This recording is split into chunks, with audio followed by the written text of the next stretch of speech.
Paulus itu tidak selalu mau menerima. Jadi jangan pikir Paulus bahas pemberian atau pendeta bahas pemberian, lalu pasti pendetanya rakus. Belum tentu. Pendetanya sedang ajar kebenaran. Alkitab berkata lebih berbahagia memberi daripada menerima.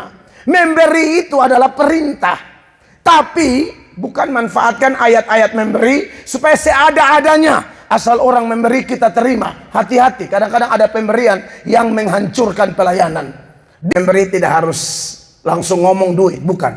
Pertama-tama beri dirimu kepada Tuhan.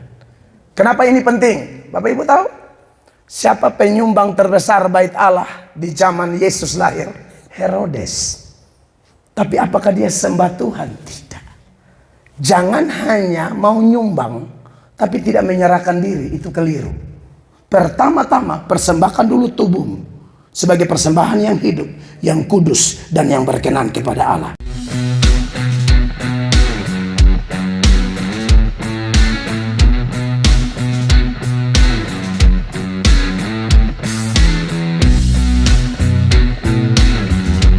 Dengan cara beribadah kepada Tuhan, dan kami percaya bahwa Allah yang kami sembah Allah yang setia. Apa yang engkau janjikan pasti engkau genapi.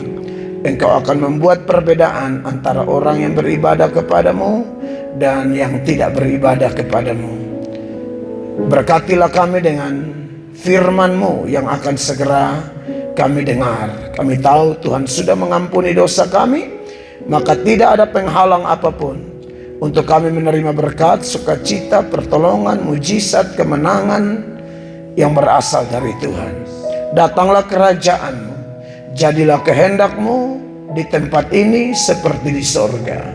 Demi nama Tuhan Yesus kami berdoa, dan semua yang rindu firman-Nya satu hati kita berkata amin. Haleluya. Silakan duduk Bapak Ibu terkasih, puji Tuhan. Shalom. Bapak Ibu jemaat yang diberkati oleh Tuhan, puji Tuhan kita semua ada di hari Thanksgiving ini. Semua karena anugerah Tuhan yang luar biasa. Dan saya bersyukur bahwa di kesempatan ini kita akan mempelajari satu tema, yaitu kasih itu memberi. Nah saudara-saudara yang diberkati oleh Tuhan Yesus, kalau bicara tentang tema ini sebenarnya ada banyak nats. Ada banyak ayat, banyak cerita, banyak contoh di dalam kitab suci yang bisa kita pelajari. Katakanlah di perjanjian lama salah satu yang paling terkenal adalah kalau memang kasih itu memberi, Abraham adalah salah seorang yang boleh saya sebut sebagai pahlawan iman. Bahkan Alkitab menyebut dia sebagai bapa segala orang percaya. Dia tidak main-main loh saudara. Dia mempersembahkan anaknya. Dia sudah menanti anaknya itu selama 25 tahun. Orang yang mendapatkan anak di masa tua itu biasanya dia sayang banget sama anaknya atau cucunya.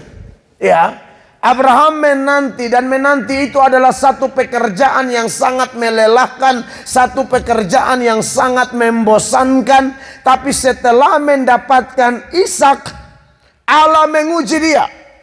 Allah sedang menguji Abraham, kamu lebih mengasihi siapa? Pemberian atau pemberi? Ishak adalah pemberian. Tuhan adalah sang pemberi.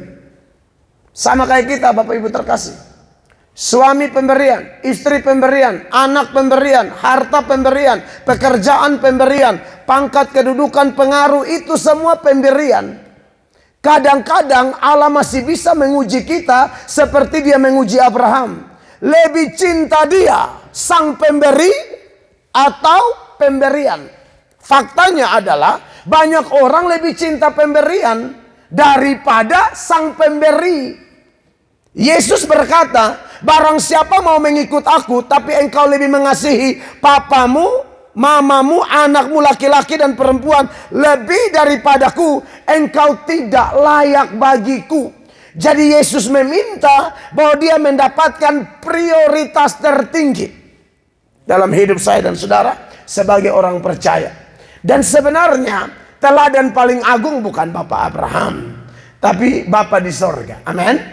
Yohanes 3 ayat 16, firman Allah berkata, karena begitu besar kasih Allah akan dunia ini, sehingga ia telah mengaruniakan anaknya yang tunggal, supaya setiap orang yang percaya padanya tidak binasa, melainkan beroleh hidup yang kekal. Jadi kalau dikatakan tema yang disiapkan adalah kasih itu memberi, itu tepat. Bahkan ada seseorang mengatakan begini, ya, siapkan 1 Yohanes 3 ayat 16. Ada seseorang mengatakan begini, kalau engkau percaya Yohanes 3 ayat 16, maka engkau harus melakukan 1 Yohanes 3 ayat 16. Itu dua ayat yang berbeda, penulisnya sama. Yohanes itu penulis Injil Yohanes, 1 Yohanes, 2 Yohanes, 3 Yohanes, dan Wahyu. Yohanes anak Zebedeus, penulis 5 tulisan dalam Alkitab Perjanjian Baru. Jadi kalau kita percaya Yohanes 3 ayat 16 yang saya sebutkan tadi, maka kita harus melakukan 1 Yohanes 3 ayat 16. Bagaimana bunyi? 1 Yohanes 3 ayat 16, firman Allah berkata demikian. Demikianlah kita ketahui kasih Kristus, yaitu bahwa ia telah menyerahkan nyawanya untuk kita. Jadi kita pun wajib menyerahkan nyawa kita untuk saudara-saudara kita. Bukan bicara pemberian duit, jangan ngomong duit dulu. Memang gampang-gampang susah ya. Kalau duit aja pelit, nyawa nggak mungkin itu. Itu berat itu. Perkara kecil aja dia tidak bisa, apalagi disuruh berikan nyawa. Mana mau dia? Duit aja hitung-hitungan. Tapi ayat ini rumus. Kalau kamu percaya pemberian Allah, maka kamu harus memberikan nyawamu bagi sesama. Emang ada orang yang pernah memberikan nyawanya demi pelayanan? Banyak. Stefanus memberikan nyawa demi pelayanan. Yohanes Pembaptis memberikan nyawa demi pelayanan. Amin. Martir-martir semua, dari semua murid Yesus yang tidak mengalami martir-martir, hanya Yohanes. Itu pun menurut tradisi digoreng hidup-hidup di Pulau Patmos. Tapi karena mujizat tidak luka sedikit pun. Jadi mereka yang menulis ini memang melakukan itu kekasih Tuhan. Pasangan suami istri Priscilla dan Aquila itu pernah mempertaruhkan nyawa mereka demi Paulus. Jangankan duit, saudara-saudara, nyawa mereka pun demi kesetia kawanan untuk mendukung pelayanan Rasul Paulus. Jangankan duit, kata mereka, rumah kami kasih, nyawa kami kasih. Makanya ketika Paulus menulis ucapan terima kasih kepada sejumlah orang dalam surat Roma pasal 16, dia menyebut orang-orang tertentu. Di antaranya adalah pasangan suami istri Priscilla dan Aquila. Baca ayat 3 sampai ayat 5. Ayat 3 firman Allah berkata demikian. Sampaikanlah salam kepada Priscilla dan Aquila. Sampaikanlah salam kepada Priscilla dan Aquila. Teman-teman sekerjaku dalam Kristus Yesus. Teman-teman sekerjaku dalam Kristus Yesus. Ini kawan-kawan pelayanan yang sangat setia dari awal sampai akhir. Dikatakan apa selanjutnya? Mereka telah mempertaruhkan nyawanya untuk hidupku. Saudara lihat itu. Mereka telah mempertaruhkan nyawa mereka untuk hidupku. Jadi ada dua kemungkinan dari ungkapan terima kasih ini. Paulus itu pernah dibunuh, mau dibunuh di beberapa tempat. Yang pasang badan membela mereka adalah pasangan suami istri ini. Jadi jangankan duit atau rumah, nyawa pun mereka mau beri. Lanjut. Kepada mereka bukan aku saja yang berterima kasih, ya, tetapi juga semua jemaat bukan Yahudi. Terus salam juga kepada jemaat di rumah mereka. Iya, jadi di rumah mereka itu jadi tempat ibadah. Rumah dia kasih, nyawa pun dia kasih. Jadi saudara-saudara, memang bicara tentang kasih itu memberi, itu alkitabiah. Tidak ada yang namanya kasih tanpa aksi. Semua kasih pasti disertai dengan pemberian. Amin, kekasih Allah. Amen. Tapi hari ini saya tidak akan bicara yang terlalu berat. Saya hanya mau ambil contoh dalam Alkitab. Sebuah jemaat yang miskin luar biasa. Tapi Paulus mengangkat mereka sebagai contoh untuk merangsang jemaat-jemaat tertentu yang kemungkinan pelit. Waktu itu ada pergumulan gereja di Yerusalem. Gereja di Yerusalem sedang bermasalah soal keuangan. Maka untuk mendukung gereja di Yerusalem, Paulus meminta dukungan dari gereja-gereja lain, termasuk gereja di Korintus. Dan untuk merangsang, menstimulus gereja di Korintus untuk menabur bagi gereja Tuhan di Yerusalem, Paulus bilang, contohnya lihat tuh jemaat di Makedonia. Jemaat Makedonia itu juga termaksud jemaat Filipi, saudara-saudara. Saya baca buat saudara, jemaat Makedonia ya. Dalam 2 Korintus pasal 8, mulai ayat 1, firman Allah bilang begini. Saudara-saudara, kami hendak memberitahukan kepada kamu tentang kasih karunia yang dianugerahkan kepada jemaat-jemaat di Makedonia. Kalau bicara kasih karunia, itu sesuatu yang luar biasa. Dan Allah tidak pandang bulu. Orang kaya, orang menengah, orang miskin pun dapat.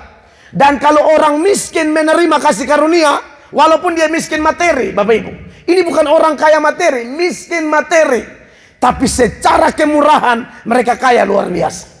Perhatikan ayat 2. Selagi dicobai dengan berat dalam pelbagai penderitaan, sukacita mereka meluap. Dan meskipun mereka sangat miskin, namun mereka kaya dalam kemurahan. Materinya tidak sekaya orang, tapi soal menabur jangan tanya dia. Diri badannya pun dia bisa kasih. Banyak orang kaya tapi pelit. Jadi kaya materi tapi miskin kemurahan. Kalau yang ini miskin materi tapi kaya kemurahan. Paulus ini hamba Tuhan luar biasa. Dia nggak mengangkat contoh. Lihat tuh orang kaya. Dia pernah berurusan sama Lydia. Lydia itu ya businesswoman, pengusaha kain ungu. Betul, dia punya mitra orang kaya. Betul, dia kenal bupati. Betul, dia kenal gubernur. Betul, dia kenal orang-orang kaya tertentu yang murah hati. Tapi kali ini dia angkat contoh jemaat yang miskin materi, tapi kaya kemurahan. Menabur di tengah-tengah kesulitan, menabur di tengah-tengah himpitan, menabur di tengah-tengah masalah, memberi di tengah-tengah keadaan yang sangat-sangat sulit. Ini luar biasa. Makanya saya percaya bahwa anugerah Tuhan bukan hanya menyelamatkan kita, tapi anugerah Tuhan memampukan kita melakukan apa yang tidak masuk akal bagi manusia menjadi masuk akal bagi Tuhan. Lalu dikatakan di dalam ayat 3, Paulus punya pengalaman pribadi dengan mereka. Paulus bilang, aku bersaksi bahwa mereka telah memberikan menurut kemampuan mereka, bahkan melampaui kemampuan mereka. Dan mereka kalau memberi bukan tunggu ada pengumuman. Mereka yang desak Paulus, kami bisa buat apa ya? Ini keren. Dari mana kita tahu? Ayat 4 dikatakan, dengan kerelaan sendiri, tidak ada paksa-paksa. Dengan kerelaan sendiri mereka meminta dan mendesak kepada kami. Haleluya. Supaya mereka juga beroleh kasih karunia untuk mengambil bagian dalam pelayanan kepada orang-orang kudus. Wow, luar biasa. Jadi ini jemaat yang menurut saya keren habis. Kasih itu memberi. Dan dia, saudara-saudara, adalah jemaat yang luar biasa, mendesak gembalanya. Saya bisa buat apa ya? Saya ketemu beberapa jemaat begini walaupun tidak banyak ya. Dan memang saya share sama Pak Rudi, dan Pak Rudi bilang kalau jemaat begitu ada di gereja kita, wow. Itu mungkin kita bukan yang gereja paling kaya apa, tapi kita pasti dapat satu semangat kan, ada orang-orang luar biasa itu desak. Bapak Gembala, saya bisa buat apa? Bapak Gembala, kalau ini setuju nggak? Kita tidak minta. Tapi mereka memang punya gerakan roh di dalam hati mereka itu untuk menabur. Nah, saudara-saudara, perlu saya kasih tahu sama saudara ya. Paulus tentu merangsang jemaat di Korintus yang kelihatannya agak pelit dengan contoh teladan jemaat Makedonia ini. Bukan berarti Paulus itu sedang cari keuntungan, tidak. Paulus itu tidak selalu mau menerima pemberian, Bapak Ibu. Pemberian jemaat di Korintus dia tolak. Saya bisa baca ayatnya buat saudara. Ya, misalnya dalam 1 Korintus 9 ayat 12, Paulus itu tidak selalu mau menerima. Jadi jangan pikir Paulus bahas pemberian atau pendeta bahas pemberian, Lalu pasti pendetanya rakus, belum tentu. Pendetanya sedang ajar kebenaran. Alkitab berkata lebih berbahagia memberi daripada menerima. Memberi itu adalah perintah. Tapi bukan manfaatkan ayat-ayat memberi supaya seada-adanya. Asal orang memberi kita terima. Hati-hati, kadang-kadang ada pemberian yang menghancurkan pelayanan. Dia memberi tapi dia mau atur semua di situ. Tidak bisa begitu dong. Makanya Paulus tolak 1 Korintus 9 ayat 12 misalnya. Perhatikan. Kalau orang lain mempunyai hak untuk mengharapkan hal itu daripada kamu, bukankah kami mempunyai hak yang lebih besar? Tetapi lanjut. Tetapi kami tidak mempergunakan hak itu, sebaliknya kami menanggung segala sesuatu supaya jangan kami mengadakan rintangan bagi pemberitaan Injil Kristus. Iya, makanya di bagian lain Paulus punya bisnis. Hamba Tuhan punya bisnis itu tidak dosa. Sepanjang bisnisnya tidak mengacaukan konsentrasi pemberitaan Injil.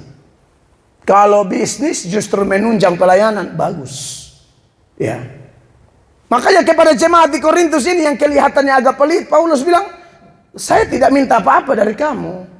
Untuk melayani kamu, jemaat miskin itu sudah topang saya. Itu keren. 2 Korintus 11 ayat 7, perhatikan Bapak Ibu. Apakah aku berbuat salah jika aku merendahkan diri untuk meninggikan kamu? Karena aku memberitakan Injil Allah kepada kamu dengan cuma-cuma. Lanjut ayatnya yang ke-8. Jemaat-jemaat lain telah kurampok. Kata kurampok di sini bukan berarti Paulus mencuri ya. Tapi maksudnya dukungan orang lain yang membuat pelayanan saya kepada kamu menjadi sukses.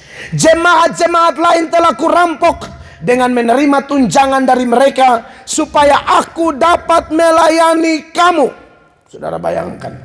Lalu di ayat 9 dikatakan, dan ketika aku dalam kekurangan di tengah-tengah kamu, aku tidak menyusahkan seorang pun, sebab apa yang kurang kepadaku, haleluya, dicukupkan oleh saudara-saudara yang datang dari Makedonia. Jadi Paulus itu tidak selalu terima persembahan orang Korintus, dia tolak. Persembahan orang Tesalonika dia tolak. Persembahan orang Efesus dia tolak. Jadi apakah Paulus mata duitan? Bukan sama sekali. Dia hanya mau ajar satu kebenaran. Tapi herannya untuk jemaat Filipi ini atau jemaat Makedonia, dia terima kekasih Tuhan. Nah, soal penerimaan Paulus terhadap pemberian jemaat Makedonia atau jemaat Filipi ini, saya mau soroti agak lebih dalam buat kita, Bapak Ibu terkasih. Jadi begini, jemaat terkasih, pemberian itu yang adalah bukti kasih itu ada efeknya. Efek yang pertama bagi penerima, yang kedua bagi pemberi, dan yang ketiga adalah bagi Allah sendiri. Ulang. Efek dari sebuah pemberian pasti yang menerima dapat. Yang memberi juga dapat, tapi dampak paling luas adalah Allah. Dari mana kita bisa buktikan? Mari saya buktikan ya. Buat saudara perhatikan, kita tidak terlalu lama lagi, tapi saya harap karena tidak terlalu lama jadi konsentrasi saudara harus full supaya Anda dapat berkat yang bagus. Saudara perhatikan kepada jemaat Makedonia yang adalah jemaat Filipi itu, dalam Filipi 4 ayat 13 Paulus bilang begini, ini ayat yang terkenal loh ya. Segala perkara dapat kutanggung di dalam Dia yang memberi kekuatan kepadaku. Oke, ini ayat yang biasa kita pakai. Tapi apakah kita bisa menanggung segala perkara dalam Tuhan lalu kita menolak pemberian orang? Tidak. Ayat 14. Betul segala perkara dia tanggung di dalam Tuhan, tapi Tuhan pakai orang lain menjadi perpanjangan tangan Tuhan. Dan yang Tuhan pakai luar biasa. Allah bisa pakai orang kaya, Allah bisa pakai orang miskin, bahkan jangan heran, Allah bisa pakai binatang. Untuk antar roti dan daging kepada Elia, dia pakai burung gagak. Allah tidak pernah kekurangan cara, Allah tidak kekurangan stok untuk memperalat sesuatu bagi kemuliaan namanya. Amen. Jadi kalau manusia tidak mau, jangan aneh kalau Allah pakai binatang. Bisa. Dia Tuhan yang Maha Kuasa. Amen. Segala perkara dapat kutanggung dalam Dia memberi kekuatan kepadaku. Ayat 14 dia berkata, namun, kata Paulus, ini hamba Tuhan yang tahu berterima kasih terhadap dukungan jemaat. Namun, baik juga perbuatanmu bahwa kamu telah mengambil bagian dalam kesusahanku. Ayatnya yang ke-15. Kamu sendiri tahu juga, hai orang-orang Filipi, pada waktu aku baru mulai mengabarkan Injil, ketika aku berangkat dari Makedonia, tidak ada satu jemaat pun yang mengadakan perhitungan hutang dan piutang dengan aku selain daripada kamu. Waktu Paulus lagi kesulitan di Tesalonika, mereka bantu Paulus. Coba baca ayat 16. Karena di Tesalonika pun kamu telah 1-2 kali mengirimkan bantuan kepadaku. Amin. Jadi ini jemaat yang miskin tapi selalu dukungin hamba Tuhan. Dan Paulus mau menerima. Kenapa yang lain Paulus tolak? Lagi-lagi bukan Paulus tidak butuh, tapi Paulus lihat pemberian orang tertentu itu akan menjadi masalah ke depan. Makanya jangan seada-adanya kita terima bantuan. Ya, kalau ada bantuan itu ujung-ujungnya berbahaya. Istilahnya jadi utang jasa, jadi nggak enakan, khotbah juga jadi tidak enakan. Ada orang begitu. Karena dikasih duit, pendetanya tuh seperti jadi nggak enakan begitu. Tidak bisa begitu. Saudara lihat di sini nanti. Ternyata kalau seseorang memberi untuk hamba Tuhan, itu efeknya bukan hamba Tuhan itu aja, tapi Tuhan Allah. Dan juga keuntungan dari pemberi. Kenapa? Ayat 17, tolong dibacakan. Tetapi yang kutamakan bukanlah pemberian itu, Ya. melainkan buahnya yang makin memperbesar keuntunganmu. Iya, jadi yang beruntung tuh kamu. Jadi kalau ada orang memberi, Paulus bilang bukan masalah pemberian, tapi kalau kamu beri mendukung pelayananku, yang untung kamu. Yes. Saudara pernah baca teks itu dalam bahasa Inggris? Waduh, itu luar biasa sekali, saudara-saudara. Dalam terjemahan NIV ya, New International Version, dia bilang begini, not that I am looking for a gift, but I am looking for what may be credited to your account. Rekeningmu. Bukan rekening pulang saudara cek di ATM, bukan. Ini rekening di sorga. Yes. Jadi kalau Anda memberi untuk saya, kata Paulus, itu demi keuntunganmu. Kamu kasih ke hamba Tuhan, tapi secara rohani rekeningmu di sorga. Yes. Alkitab bilang begini, air segelas saja untuk hamba Tuhan, walaupun dia anak kecil, kamu tidak akan kehilangan upah. Yes. Apalagi sampai kasih tidur pendeta di hotel, makan steak, darah Yesus berkuasa. itu Miracle Center, come on, haleluya. Iya kan? Ini kita ngomong, logikanya kan begitu. Air beginian aja nih Tuhan catat, Tuhan hitung akan memperbesar keuntunganmu, rekeningmu, your account, right? Apalagi kalau orang begini aja, apalagi kuafet. Oh, darah Yesus berkuasa. Musim dingin begini. Saudara, ini benar, ini Alkitabiah. Jadi tidak ada pemberian yang sia-sia. Yes. Mereka memberi dengan dasar kasih, tetapi Paulus mempertegas, saya pasti dibantu. Karena kesusahan saya semakin berkurang, saya bisa hadapi dengan bantuan kamu. Tapi juga keuntungan kamu. Tapi yang lebih dahsyat, Anda lihat, mereka memberi kepada Paulus, tapi ini sebenarnya yang paling senang siapa? Tuhan, bukan Paulus. 18. Ayat 18. Kini aku telah menerima semua yang perlu daripadamu. Kini aku telah menerima semua yang perlu daripadamu. Malahan lebih daripada itu. Malahan lebih daripada itu. Aku berkelimpahan. Aku berkelimpahan. Karena aku telah menerima kirimanmu dari Epafroditus. Terus. Suatu persembahan yang harum, suatu korban yang disukai dan yang berkenan kepada Allah. Satu persembahan yang harum, korban yang disukai dan berkenan kepada Allah. Waktu mereka kasih, Paulus yang terima, tapi Allah yang senang. Yes. Makanya saya bilang, memberi itu efeknya. Yang pertama, saya, misalnya contoh ya, saudara memberi ke saya terima. Saudara diberkati, saya diberkati, tapi yang paling senang Tuhan Allah. Yes. Jadi nggak ada pemberian itu sia-sia. Amen. Jangan memberi dengan sungut-sungut. Jangan memberi hitung-hitungan. Memberi itu berdoa sambil berkata, Tuhan, ini persembahanku dari begitu banyak yang Tuhan beri. Napas gratis, jantung berdetak gratis. Amin.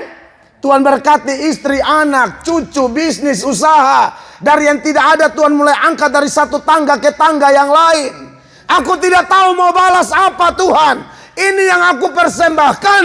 Kiranya Allah senang, Allah suka, nama Tuhan dipuji, dipermuliakan. Amin. Jadi semua jemaat Miracle Center atau di gereja manapun, Anda yang memberi dukungan kepada pendeta, hamba Tuhan, para pelayan, sepanjang bukan pendeta penipu loh ya. Tapi pendeta yang betul-betul Anda tahu dia bekerja melayani Tuhan, memberitakan Injil, menyatakan kebenaran dengan jujur. Mereka layak didukung.